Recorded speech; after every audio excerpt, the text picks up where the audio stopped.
Сегодня в арт-галерее «Ургел» открылась первая выставка-конкурс названия «Общественно независимые премии имени эвенкийского художника, члена Союза художников России Иосифа Николаева». На выставке представлено около 70 работ непрофессиональных художников и фотографов, представителей коренных малочисленных народов от 15 до 35 лет.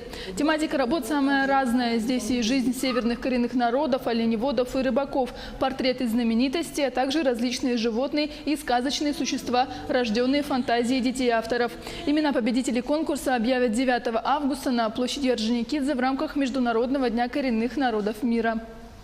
Северный человек всегда стеснительный, но не может как-то очень явно проявлять свои способности. Очень много талантов на севере, там в школе, работает очень много ребят, которые не показывают никому, практически там малый круг знает. Поэтому хотим именно выявлять таких талантов, чтобы о них знали люди, чтобы они дальше развивались.